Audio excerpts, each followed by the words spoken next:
I saw my wife's boss give her flowers at the company party, a bouquet of white lilies, right there in front of everyone, amid toasts, smiles, and music drowned out by side conversations. She smiled in surprise, with a blush that wasn't that of someone offering polite thanks. It was the embarrassed, satisfied smile of someone who felt desired. A smile I knew, because it had once been mine. I walked toward them, took a deep breath to contain the metallic taste spreading in my mouth, and said, without shouting, but firmly enough to silence the room, "Accept freedom too, because our marriage ends here." Her smile died instantly, slipping from her face like makeup in the rain. I turned and walked, feeling my chest shatter into shards inside me, but my feet moved forward with the dignity I still refused to lose. In the days that followed, she tried to embrace her boss's charm.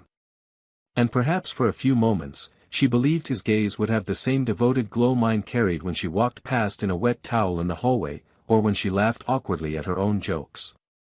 She might have thought she'd found a new love. But time is a slow and merciless judge. Soon she would discover she wasn't special, just another one of the many he collected, like trophies without sentimental value.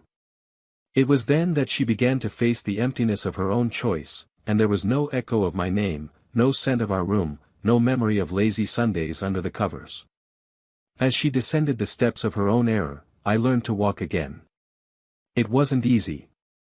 The first few days were filled with silence. The second, with anger. And the third, with a grief only those who have been betrayed by someone they swore eternal love know. It hurt to see her toothbrush still in the bathroom, the book dog-eared on page 53, the wool sweater forgotten on the back of the sofa. It hurt even more to remember the plans, the promises, the nights she held my hand and said, "With you, I am stronger." Everything fell apart in a matter of seconds, and it wasn't because of something that died naturally. It was by choice. Cold, silent, conscious. For weeks, I wondered where I went wrong. If I was too predictable. If I loved routinely. If I didn't notice the new haircut or the different shade of lipstick. But as time passed, I understood that it wasn't about what was missing in me, but about what overflowed in her: neediness, ego, a desire for novelty disguised as passion. She didn't cheat on me because I was too little. She cheated on me because, deep down, she never knew the value of what she had. It took time, but true love isn't lost, it transforms. And it was on a random day, without warning, that I encountered a new gaze. A gaze that didn't compare me to anyone, that didn't measure gestures, that didn't expect surprises to feel loved. It was a gaze that appreciated presence, silence, and effort. A clean gaze, without history, without hurt, without pending issues. There, amidst the rebuilt everyday, I found love again. A simple love, that required no proof. Just presence. Months later, she appeared. Knocking on my door as if seeking shelter from the storm itself. Her hair was loose, her makeup was off, her eyes puffy from crying that seemed to have lasted for nights. She said she missed our home, our smell, our routine. That she felt empty, and that she had realized how much she loved me too late. I listened to her. With the same silence she used when she let our love slip through her fingers. And then I was honest, I forgave. But forgiveness isn't an invitation to return, it's the key that closes the door calmly and peacefully. She didn't understand at first. She tried to insist.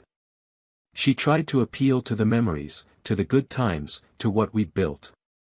But the difference was that now, I was the one who was whole. My heart was clean.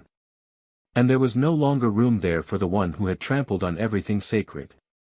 But what she never knew, what no one knew, and what perhaps she only realized too late, was what I did with everything she left behind.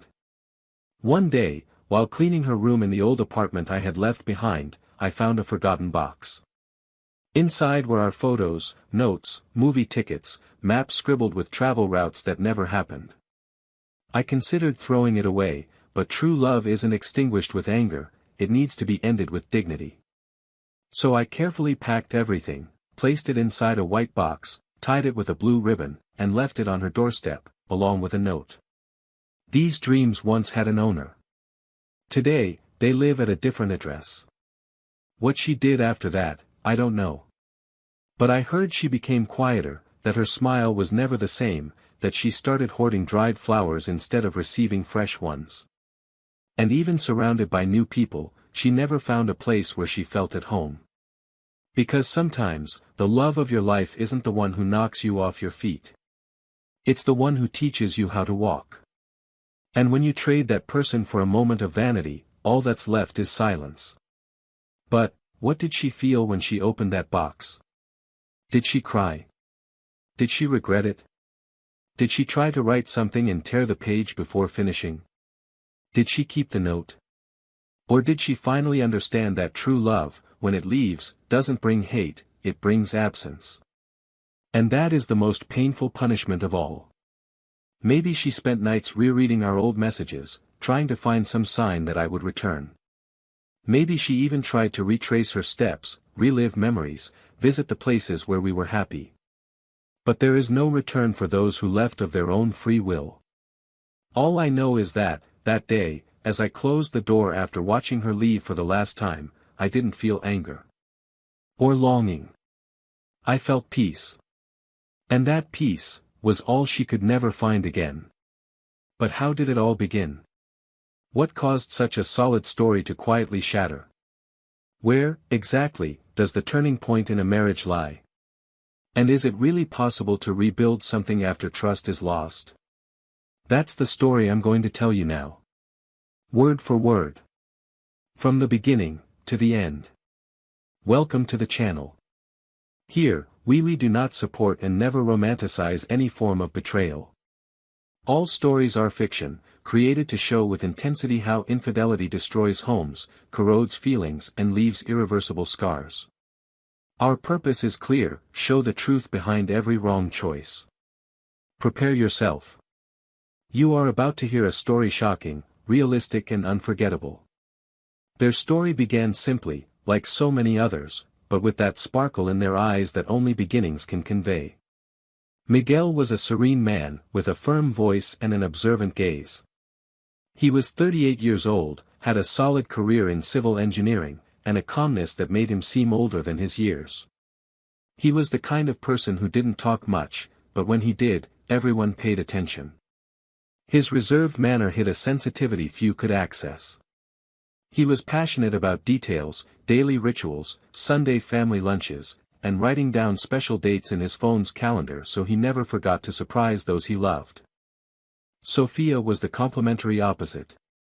35 years old, communicative, vain without exaggeration, ambitious in the right measure.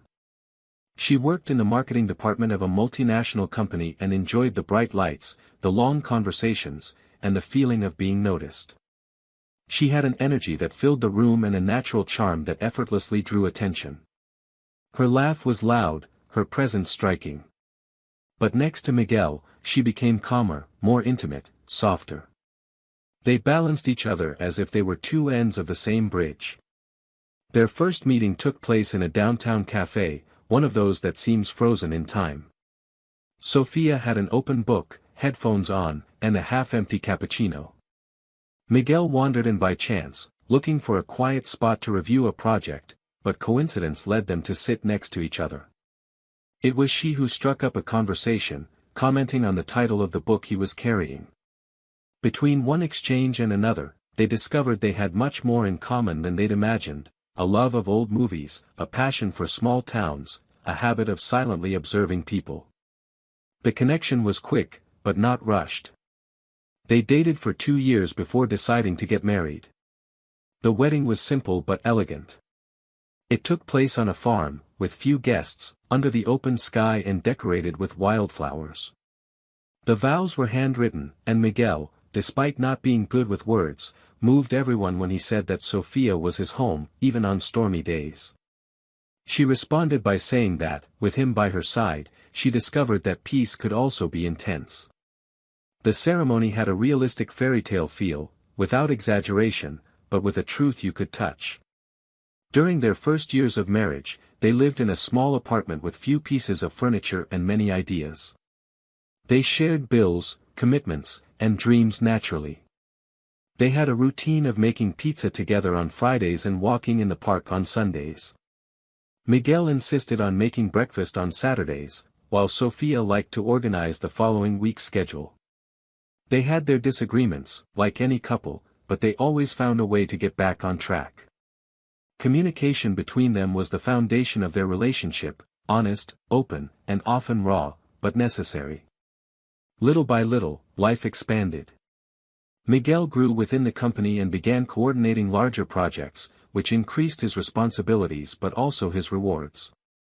Sofia, meanwhile, began to be recognized for her creativity and dedication, and rose a few steps up the company ladder. With the new positions came travel, constant meetings, ambitious goals, and longer nights. The daily grind began to alter their dynamic. There were no longer as many Friday pizza dates or Sundays in the park. Kisses before leaving for work became automatic, and dinner conversations became shorter. Even with these changes, both seemed aware of the phase they were in. Miguel, always rational, understood that love isn't static and believed the important thing was to endure, even in the coldest moments. Sofia, on the other hand, tried to find small gestures amidst her exhaustion that would reconnect her with him, a text message during the day, an unexpected compliment, a glass of wine before bed. They still hugged like someone finding shelter, but the frequency of these embraces diminished with each passing month.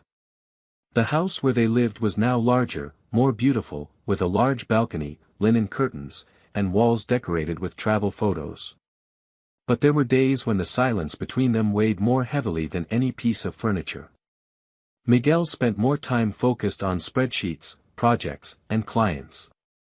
Sofia, immersed in campaigns and tight deadlines, found herself increasingly surrounded by people, but, curiously, more alone. The messages exchanged during work hours still existed, but they were more about shopping lists and reminders than about feelings. Despite this, there were no constant fights, no aggression, no open neglect. What existed was the invisible danger of routine, the kind of wear and tear that doesn't explode, it just slowly crumbles. Miguel believed they were fine, that true love is exactly this, continuing even when passion gives way to partnership. He was quietly proud of the woman he had married. Whenever he spoke of her to friends, it was with admiration. And even in the moments when he felt her emotional absence, he preferred to believe it was just fatigue. Sofia, for her part, lived in a mixture of gratitude and restlessness. She knew she had a good, loyal, and present man by her side. But within her, a confused desire for novelty, for rediscovery, for feeling alive in a different way, began to emerge. It wasn't dissatisfaction with Miguel, it was a dissatisfaction born within herself. She began to feel that the days were passing too quickly, that the hours were slipping away, that she no longer recognized herself amidst so many demands. She tried to disguise this emptiness with commitments, meetings, and practiced smiles. Company parties became frequent. Sofia, now in a prominent position, was always called upon to represent the team, present results, and participate in get-togethers. Miguel accompanied her whenever he could. He enjoyed seeing her praised, observing from afar what a confident and intelligent woman she was. But over time, he began to feel a little out of place at these events. The conversations revolved around goals, strategies, and terms that didn't concern him. Even so, he insisted on being by her side, out of respect, love, and presence. They still slept together every night, still shared the same bed and the same roof. But emotionally, they were beginning to occupy different rooms. Not for lack of love, perhaps due to excessive fatigue, or a subtle lack of attention. The kind of failure that's only noticed when it's already caused invisible cracks. Miguel continued trying to maintain the small rituals. He'd make her chamomile tea when she worked late, stop by the bookstore to pick up that book she'd casually mentioned, buy her favorite wine even without a special occasion. Sofia noticed these gestures, but she no longer felt the same emotion as before. Not because she was cold, but because something inside her was changing. It was as if a part of her was searching for something she couldn't even name. And this feeling, so confusing and poorly explained, began to grow silently. But there, in that beginning, there was still time. There was still affection. There was still a solid history, built with care, with conscious choices, with sacrifices and conquests. There was still a home, a living story, a continuous line between two hearts that had met by a beautiful coincidence. There was still love, or at least the clear memory of when it was enough for both of them. What no one knew was that, deep beneath this tranquil surface, something was beginning to change. Something subtle, imperceptible to the naked eye. A small, almost naive shift. But one that, over time, would become impossible to ignore. Because sometimes the beginning of the end comes disguised as normality. And when you realize it, it's too late to go back. The routine continued, as it always does, even when something is out of place. Miguel and Sofia continued to occupy the same space, sharing commitments, dividing tasks, exchanging warm kisses at the front door before leaving for work. At first glance, nothing had changed. They continued to frequent the same places, having lunch together when possible, catching up on the series they had started months before. But in the gap between one episode and the next, between a meeting and a dinner, something was beginning to silently slip through the cracks of what had once been solid. The change didn't come in bursts, but in small absences, in prolonged silences, in glances that no longer met as often. Miguel noticed the signs, but preferred to believe it was merely the reflection of a difficult phase, a momentary curve in a long road. It never occurred to him that he was facing an abyss disguised as normality. Sofia, on the other hand, felt alienated in her own life. Professional success, recent achievements, recognition from her colleagues, everything she'd always strived for now seemed weightless against the constant unease growing in her chest. There was an emotional exhaustion she couldn't name, a desire to escape from it all without a clear destination. When Miguel looked at her with the same eyes as always, she no longer knew how to reciprocate that affection. It was as if they were out of sync, speaking different languages in silence. She still cared for him, but without a soul. She still smiled, but with a filter. And when he asked simple questions like, "How are you?" she answered everything, with an automatic smile that hit a storm. Sofia's work began to demand more than usual. After-hours meetings, short trips, corporate events with mandatory attendance. Miguel, although he missed having her around, always supported her. He was never a controlling man. He believed in freedom as the foundation of any healthy relationship and, therefore, didn't question it. He trusted. And trust, for him, was the ultimate expression of love. When she said she would be late, he would leave the living room light on. When she asked not to be disturbed because she had to finish a presentation, he would prepare dinner and leave it on the table with a random note, a sweet phrase, an emoji, something that said, "I'm here." But as he did so, Sofia could no longer pretend everything was fine. In fact, the turmoil inside her had reached uncontrollable proportions. She had met the new department director during a team integration event. An older, well-dressed, confident man who knew exactly how to lead a conversation and make everyone around him feel seen. He showed interest in her ideas, praised her results, and made clever jokes at the right moments. Unlike Miguel, who was more introspective and reserved, he was extroverted, articulate, and full of stories. With him, Sofia felt her presence was celebrated, her qualities shone. And this drew her irrationally, like a moth to a flame. The rapprochement was subtle. First, long conversations at the end of the workday. Then, exchanges of messages about work matters that gradually became personal. An ill-timed compliment, a joke with a double meaning, a pat on the shoulder that lasted a second too long. Sofia found herself caught up in a silent game of flirtation that, though she knew it was dangerous, she couldn't stop. She told herself it was just vanity, a temporary distraction, something harmless that would soon lose its meaning. But the emptiness she felt every time she arrived home and found Miguel already in bed, reading, smiling tenderly at the sight of her, only intensified the guilt she hadn't yet recognized as guilt. Miguel continued to love her with the same silent intensity. He watched her silently, noticing her frequent delays, her distracted glances, the way she checked her phone more often than before. But he didn't want to fall into the trap of distrust. He knew Sophia. He knew her gestures, her essence, her values. He would never doubt the woman with whom he had shared the last years of his life. He preferred to believe it was just a turbulent phase. Maybe she was overwhelmed, maybe he wasn't doing enough to help her. Maybe she just needed more time. On a rainy weekend, he prepared dinner at home. He wanted to rekindle something between them. He chose her favorite wine, played their favorite music in the background, and lit candles. Sophia arrived tired, visibly dejected, but she forced a smile. They sat at the table and chatted superficially. He asked about her day, and she responded with short sentences. When he tried to touch her hand, she gently pulled away, saying she had a headache. Miguel smiled understandingly and said he understood. But inside, something was breaking. That night was colder than the winter outside the window. The distance between them was now evident. The words that once filled the spaces were now limited to the bare essentials. Touches were rare, glances distracted. Miguel still insisted on small gestures of affection, but Sophia no longer noticed them.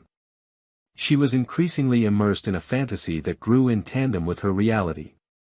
The company director was now part of her emotional daily life.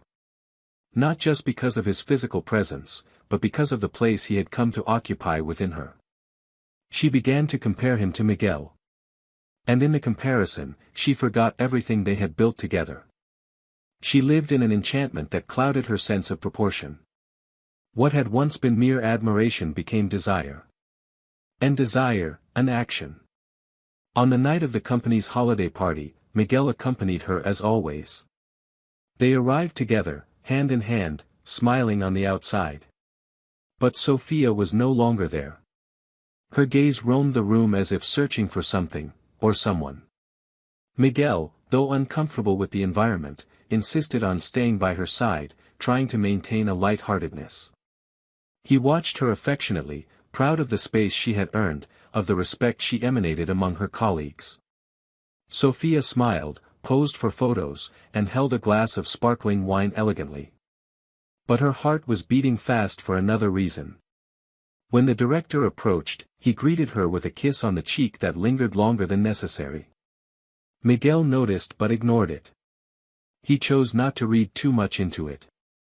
Later that evening, after milling around and chatting with other guests, Miguel left for a few minutes to take a phone call. Upon returning, he looked for Sophia among the tables. He didn't find her right away. He passed through the outdoor area of the ballroom and that's when he saw her. There she was, on the other side of the garden, under a tree illuminated by small yellow lights. The director was with her.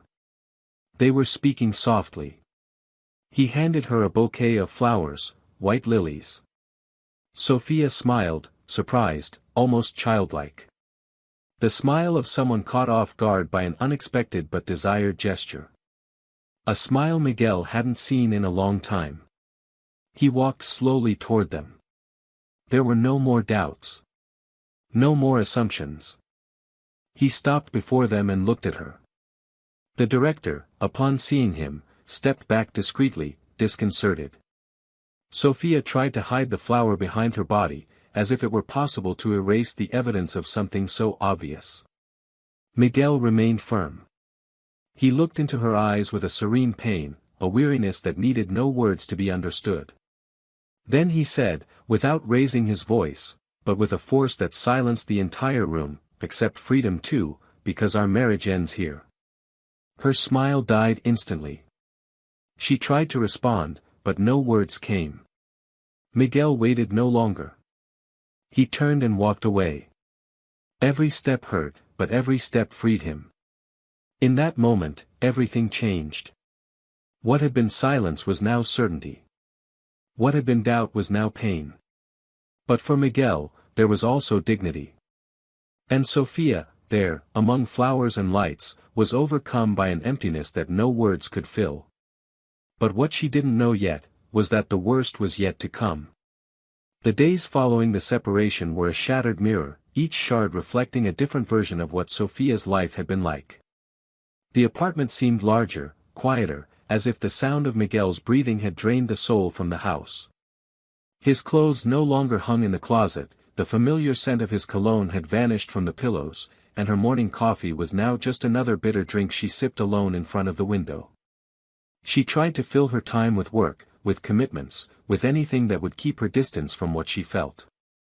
But the emptiness was temporary. She woke up with him, went to sleep with him. The director, once so present, was now just another face among so many. Little by little, his attention faded, his compliments became rarer, his touches less frequent. She noticed, but wouldn't admit it. She still clung to the hope that she had made the right choice, that the discomfort was just the natural pain of a new beginning. Miguel, on the other hand, kept a low profile. He didn't tell anyone the details. He respected the silence. He didn't look for her, didn't call, didn't leave a message. It was as if he had disappeared from Sophia's emotional map, and this disappearance hurt more than any scream of rage. She hoped, somewhere deep inside, that he would seek her out, that he would return, that he would scream, that he would fight. But no. Miguel simply moved on. His absence was elegant and cruel. Because he didn't drag himself along. He walked. Time passed as it does when you have no one to share it with. Sophia tried to move on, tried to reclaim the image she had built for herself. She tried to go out with colleagues, tried to smile for photos she didn't want to take, tried to distract herself with the noise of the world. But there was a part of her that could no longer ignore the absence. And it wasn't just the absence of Miguel, but the absence of what they had been. The conversations that lasted late into the night, the inside jokes, the comfortable silence, the complicity that now seemed like a distant dream. She began to mentally relive each moment, trying to understand where things went wrong, and little by little, she was overcome by an unrelenting regret. One Saturday morning, she decided to organize the living room closet, which she had avoided touching since the separation. Amidst the forgotten objects, she found a small, light-colored wooden box tied with a blue ribbon. Her heart raced, as if sensing what she was about to find. Opening the lid, she saw photos, letters, notes, movie tickets, candy wrappers that only they liked. Things that seemed trivial but now held the weight of an entire world.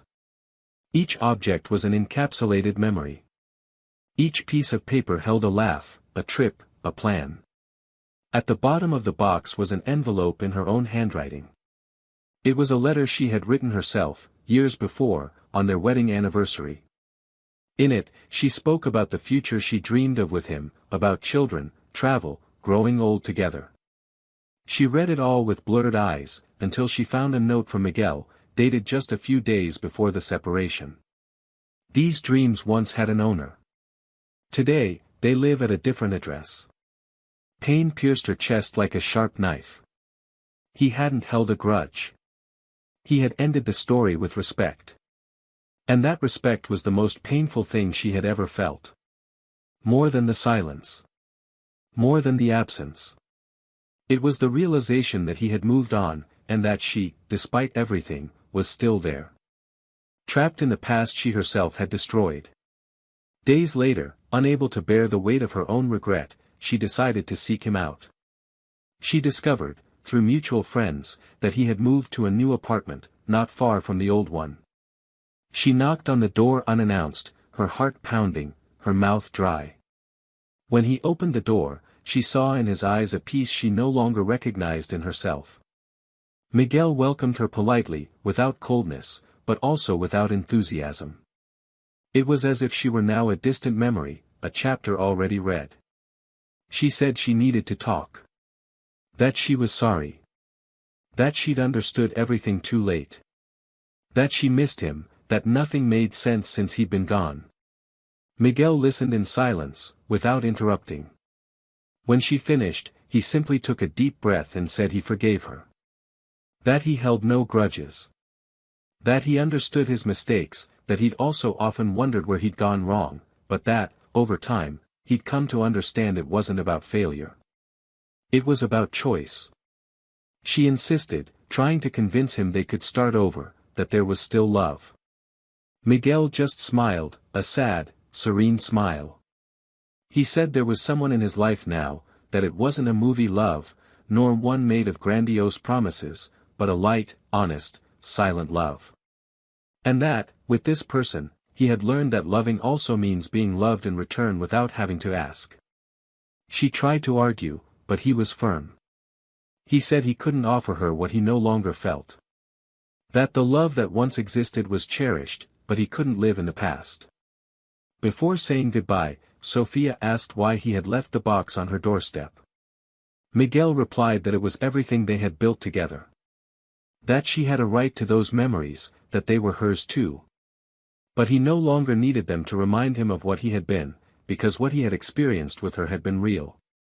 But now, it was just part of who he had been.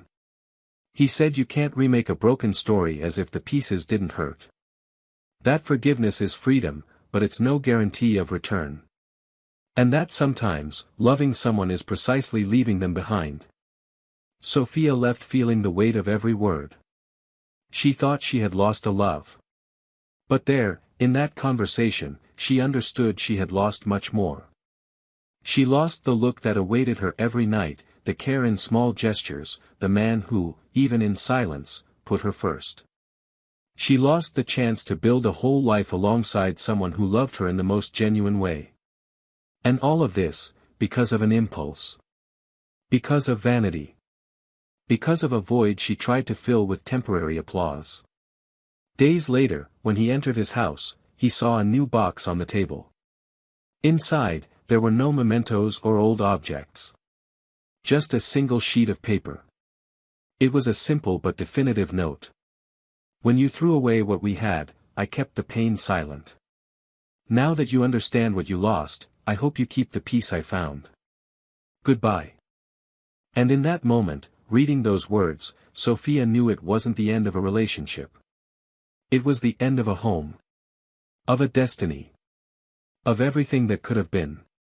But what she didn't yet know, was that Miguel was keeping a secret. One last gesture that would make everything even more final. Something he had done for her, even before the betrayal, something she never imagined, and that now, she could never undo. It was on an overcast morning, as the leaves of the trees danced, pushed by an indecisive wind, that Sofia realized there was still something unresolved between her and Miguel. Even after their last conversation, even after his clear and definitive rejection, there was a restlessness within her that wouldn't go away. It wasn't about winning back her lost love, nor about erasing what she'd done.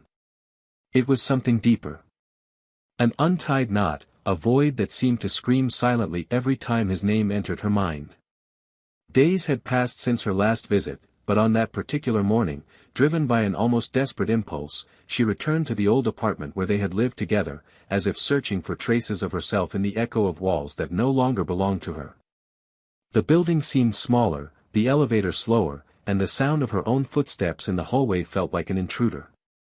She stopped before the door that had once been hers, the one she had once opened hurriedly, flowers in hand, longing in her heart. Now, she simply touched the wood with her fingers as if asking permission to remember.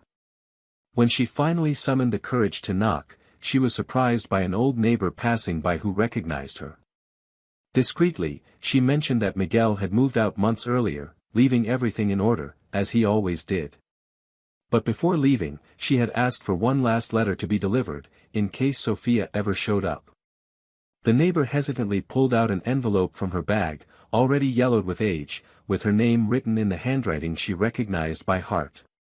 Sofia got out with trembling hands.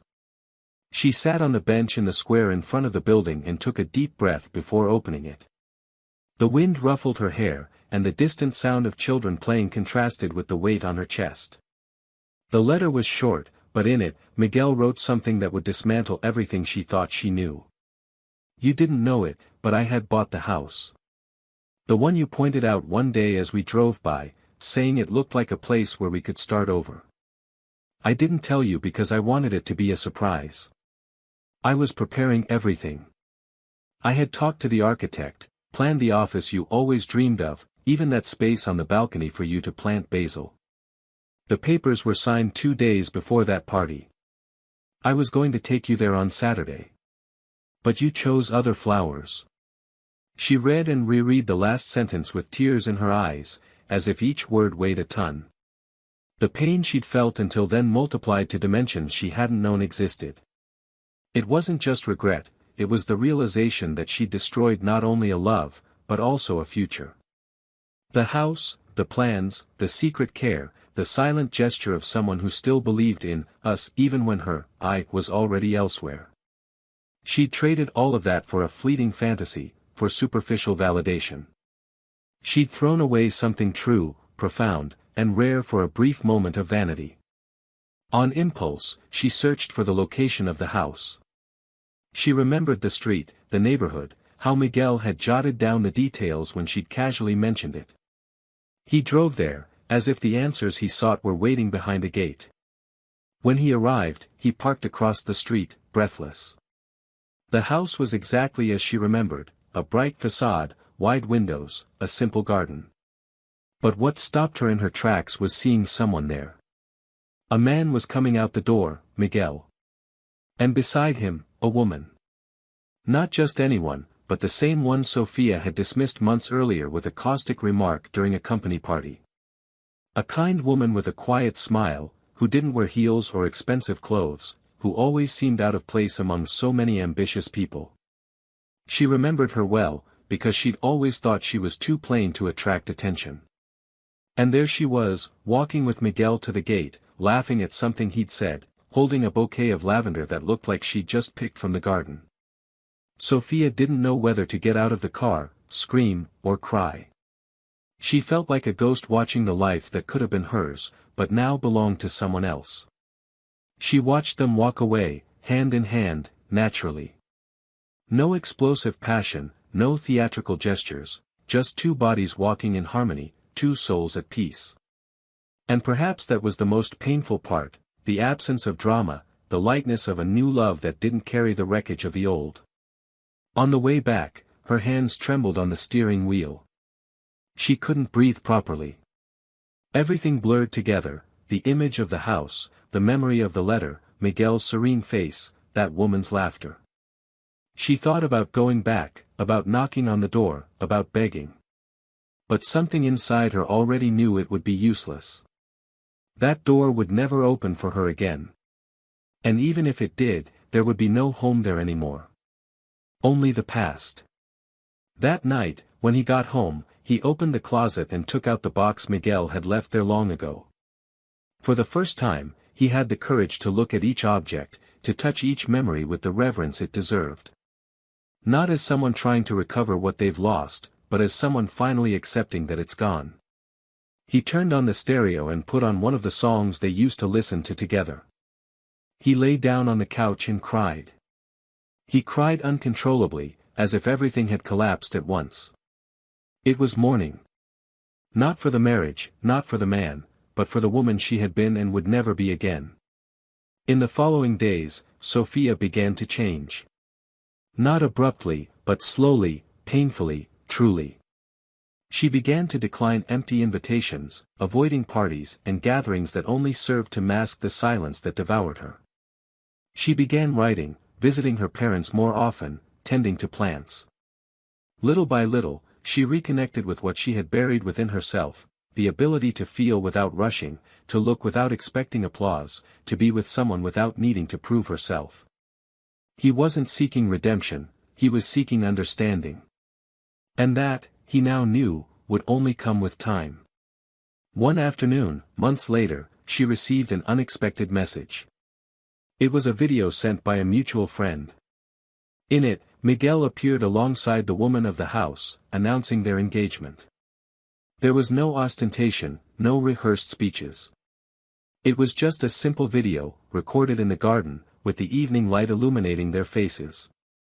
And there, in that smile of his, a serene, complete smile, Sofia finally understood that true love doesn't end in hate, nor is it revenged with anger.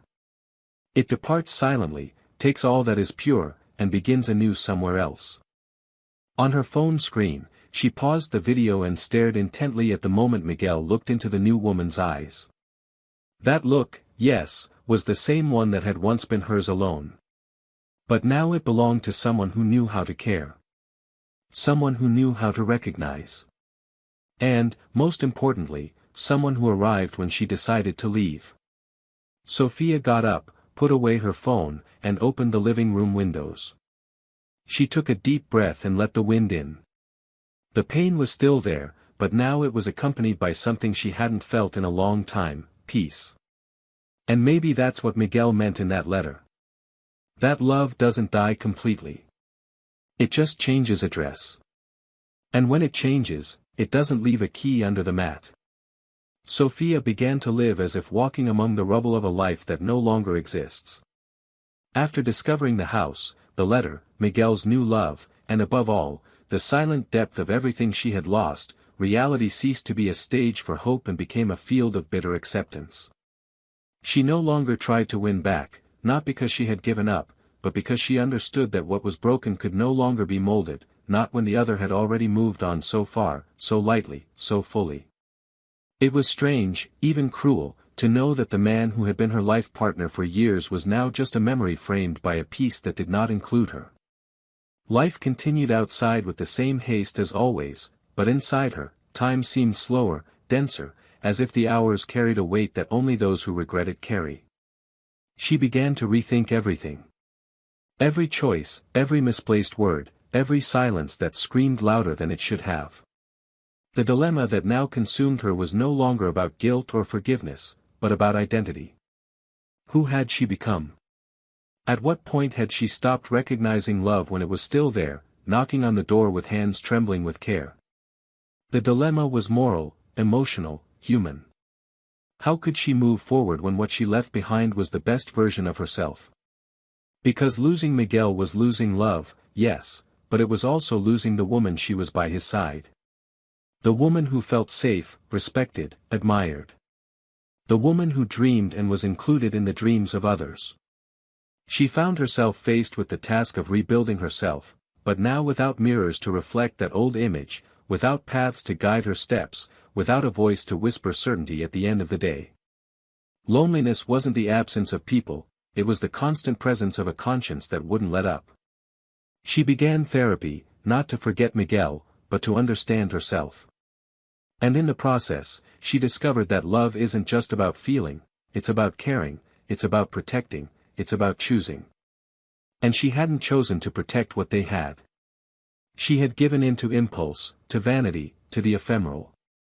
She had confused admiration with desire, attention with love. And the price of this wasn't just the end of a relationship, it was the end of a home that had been built with real bricks. Meanwhile, Miguel was experiencing a completely different phase. His new relationship was calm, without major explosions, but with a constancy that gave him security. The woman by his side didn't demand daily proof of love, didn't ask for surprises, or demand exaggerated romanticism. She simply was. She listened. She shared the silence with him. And in this simplicity, Miguel found a safe space where his pain could heal. He didn't talk about the past, didn't dwell on his wounds. He simply allowed himself to live in the present with gratitude. He knew he had loved Sophia deeply, but he also knew that some losses are necessary for one to find peace. And now, finally, he was at peace. Despite everything, there was a part of Miguel that carefully preserved the memories of what they had experienced. Not out of nostalgia, but out of respect for history. He didn't burn photos, didn't delete old messages. He kept everything stored in a box, not to reopen, but to remember that everything truly lived deserves to be preserved, even if it can never be relived. For him, Sophia was an important chapter, but not a definitive one. And this difference was what made him strong enough to carry on, while she was still trying to find herself amidst the wreckage. The unexpected turn of events came one quiet afternoon when Sophia received a call from Miguel's brother. His voice was hesitant, like someone unsure whether to share what he knew, but there was an urgency in his words that she didn't ignore. He said he needed to deliver something that had belonged to Miguel, something she might want to see. They arranged to meet at a discreet cafe. When she arrived, her heart raced, as if the past would knock on her door again at any moment. His brother arrived with an envelope in his hand. He said he'd stumbled across it while organizing Miguel's old papers and thought she deserved to see it. Inside the envelope was a purchase contract for the house he had mentioned in the letter, with a handwritten note in the bottom corner: "Deed will be transferred to Sofia, should anything happen." Beside it was a second document, an informal will, dated weeks before their separation.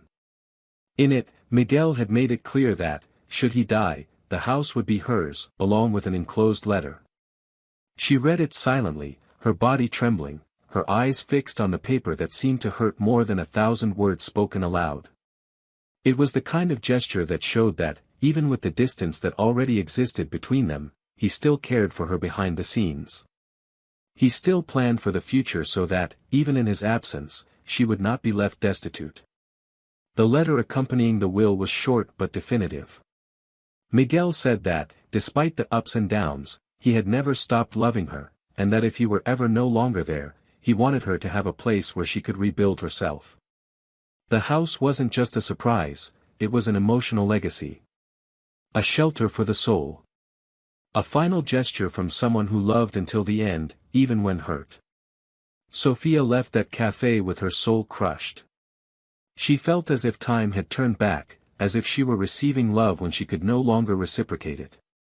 She wondered why Miguel had done this. Why had he thought of her with such tenderness, even when she had chosen another path?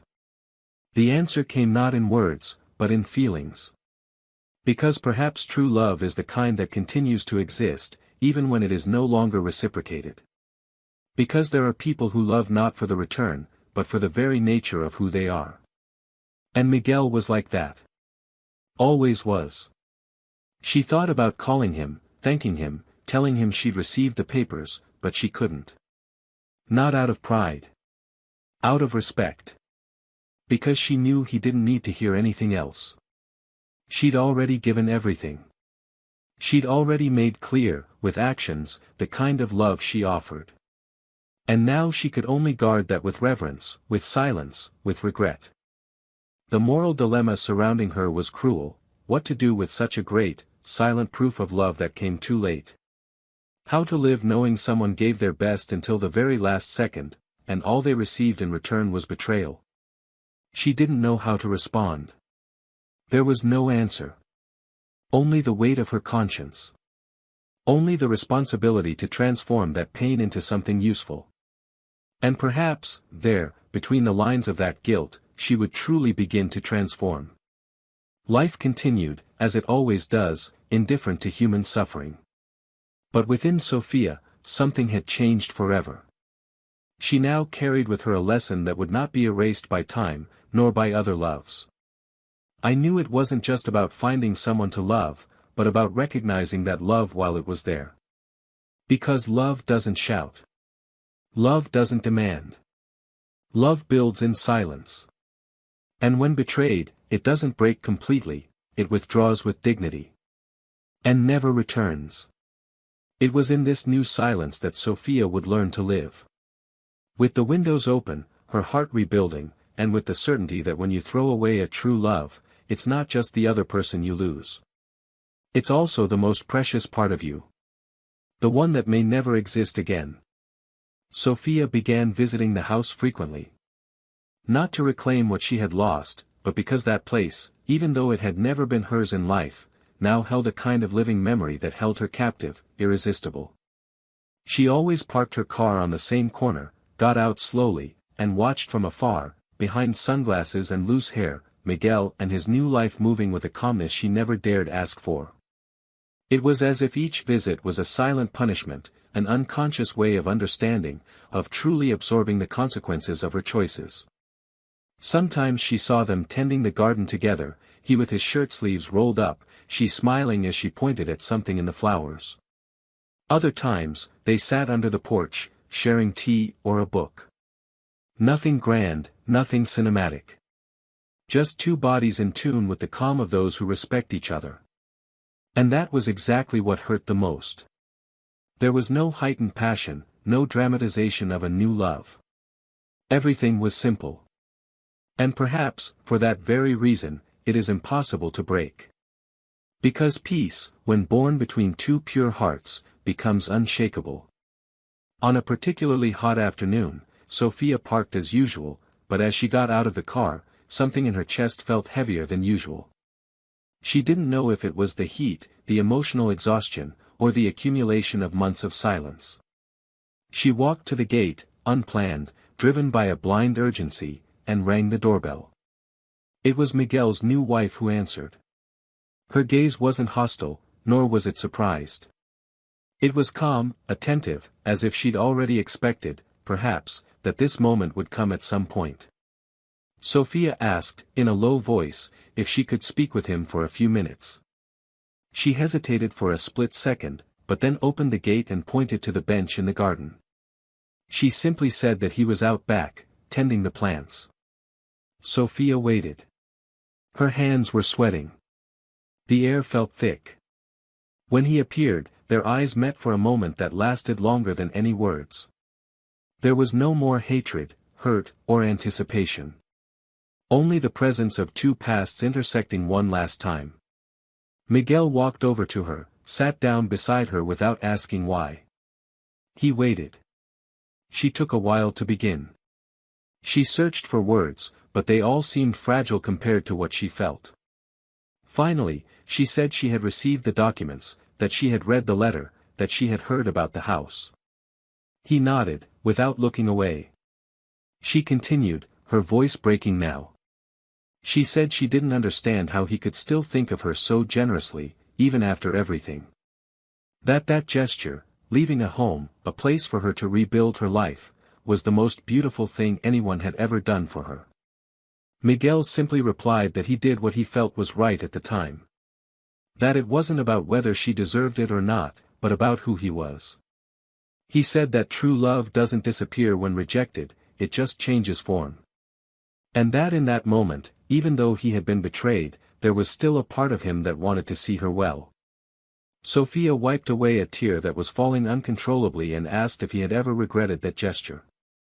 He shook his head and said no, because even if she never used that house, he knew that one day she would understand its value.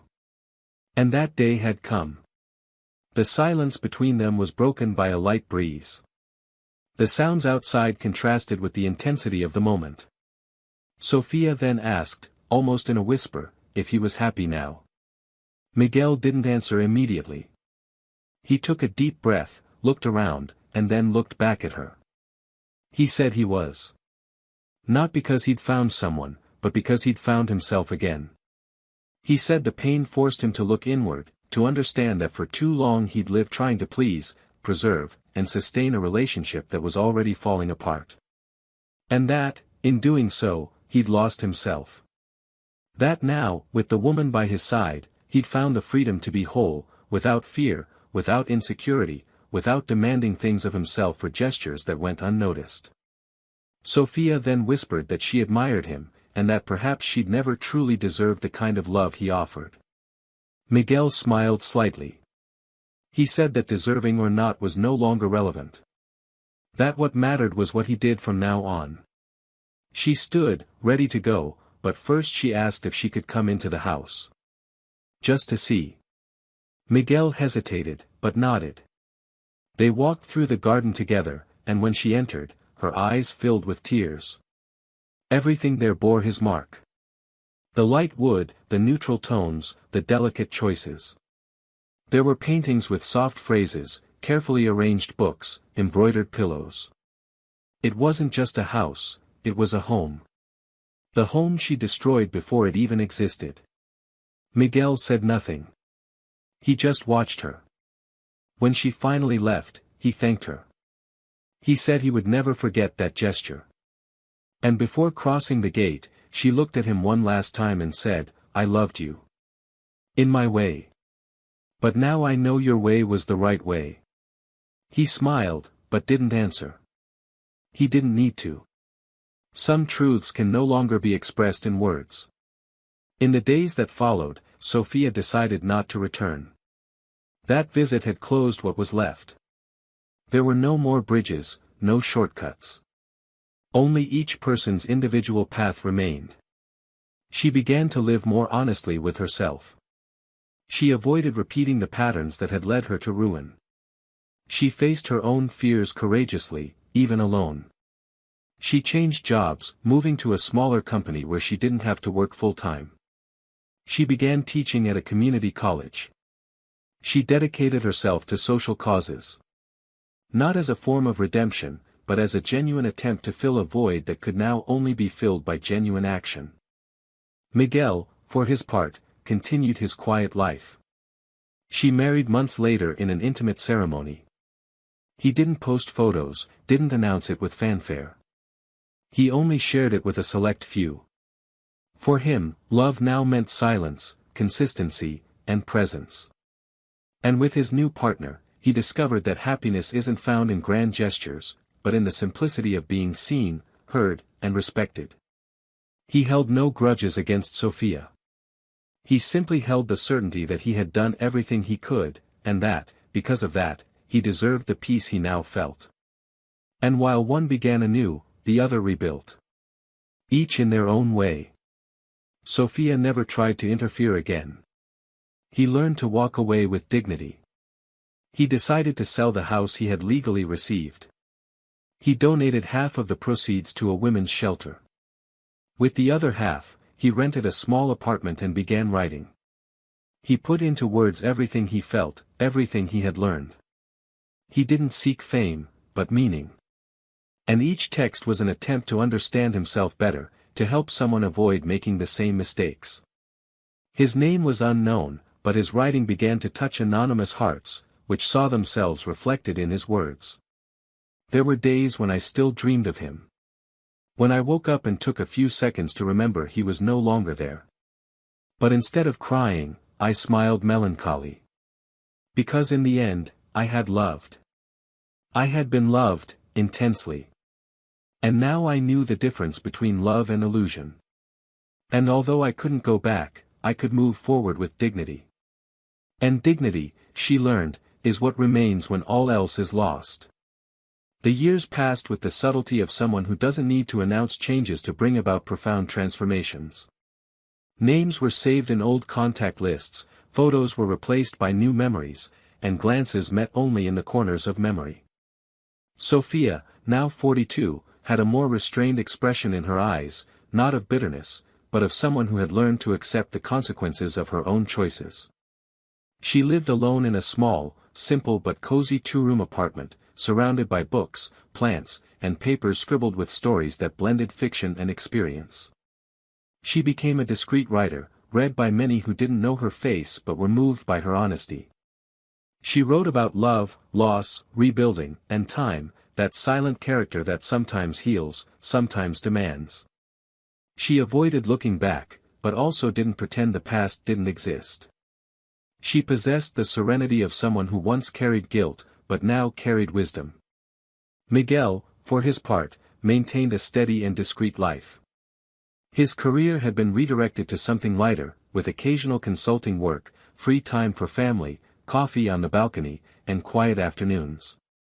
He and his new wife had no children, but they built a home where there was room for peace, respect, and shared projects. He never spoke publicly about his experiences with Sophia, nor did he use his story as a source of emotional vanity. He was grateful, without denying the pain. He kept some old photos and yellowed letters in a locked drawer, not out of nostalgia, but out of respect for his memory. A reminder of what he had to go through to become who he was. Life continued on parallel paths. But fate, that unpredictable screenwriter, decided that the two would meet once again, without warning, without preparation. It happened at a literary event in a small town, where Sophia had been invited to speak about her works. Miguel was there on a trip, accompanying his wife, who worked in editorial production and was part of the event's curatorship. It was a Saturday afternoon, and the room was full. Sophia was talking about a new short story, in which the main character loses the love of her life because she doesn't know how to value him, and discovers too late that love doesn't wait forever. She read with suppressed emotion, her eyes steady, but her hands slightly trembling. Miguel, sitting in the back row, recognized that voice before even seeing her face. The impact was sharp, like a punch he hadn't expected. He didn't comment to anyone. He just listened, motionless. At the end of the reading, while she signed books and chatted with readers, Miguel approached discreetly. There were no rehearsals for this reunion. Just two paths crossing for the last time. When she saw him, time seemed to stand still for a second. He was different, more mature, lighter. So was she. Their eyes met with the same intensity as years before, but without the weight of pain. She smiled, and he smiled back. Discreetly, without dramatic gestures, they exchanged a few quick words. He praised her writing. He said he recognized parts of himself between the lines. She thanked him sincerely and confessed that some stories had healed her more than any therapy. She asked if he was happy. He said yes, without hesitation. He asked if she was okay. And she, for the first time in a long time, answered yes, not because she was complete, but because she was at peace with who she had become. Before they said goodbye, Sophia handed him one of her books, without a dedication. She simply said he would understand. Miguel put the book in his coat pocket and left. That night, he read the book in one sitting. And he cried. Not out of sadness. But because he finally understood that everything had meaning. Every pain, every choice, every silence. Sophia had learned. Too late for both of us, but soon enough for herself. He never saw her again. And she never needed to see him again. They both moved on with the certainty that life doesn't repair what's destroyed by betrayal, but allows something new to blossom from the broken pieces. With her pain exposed in the pages she wrote, Sophia began to be heard by thousands of readers who, unknowingly, found in her a voice that translated what they couldn't say. She became an emotional counselor for strangers, and in every story she shared with the world, there was a silent attempt to prevent others from making the same mistakes. Once, during an interview with a literature channel, she was asked if she had ever experienced a great love. She hesitated for a moment, looked away, and replied, yes. But I didn't know how to hold on to it. And that's why I write, every day, as if each word could alert someone in time. The interviewer became emotional, and the online comments exploded. Many identified with her, many cried. But no one knew that that sentence was, in fact, the epitaph for a story that's still heard in silence. And Miguel, beside the woman he had chosen to love after the storm, lived his days unhurriedly. He spent late afternoons reading in the garden, sometimes pausing on a phrase that seemed to convey what he had experienced. He never forgot. But he also never looked back with longing. Only with respect. Life gave him a second chance, and he honored it with everything he had. He lived with serenity, and when his time to leave came, he left in peace. Without any pending issues, without open pain, only with the certainty that, when one loves fully, even loss teaches. And so ended a story that, for many, seemed already over at the moment of betrayal. But which in truth only concluded when each character understood the price of choices, the value of true love, and the irreparable pain of what is broken by ego and neglect. Sophia moved on, Miguel rested, and their story became pages read with tears in their eyes and silent reflections in their hearts. Now, we want to know, what did you think of this story? Leave a comment below with your opinion. How did you feel following this journey? Have you ever experienced something similar or know someone who has? Let's talk. Don't forget to subscribe to the channel for more moving stories like this. Here, each narrative is told with depth, respect, and truth. Our commitment is clear, never to romanticize any type of betrayal. This channel neither supports nor tolerates infidelity. On the contrary, we show, through fiction, the real pain and profound losses it causes. Always remember, betrayal destroys not only the other person, but also the purest part of the betrayer. It doesn't just destroy relationships, but futures, homes, and entire versions of ourselves. And no matter how much time heals, some losses never heal. Take care of those who love you. Respect love. Choosing someone is more than feeling, it's staying. Until the next story.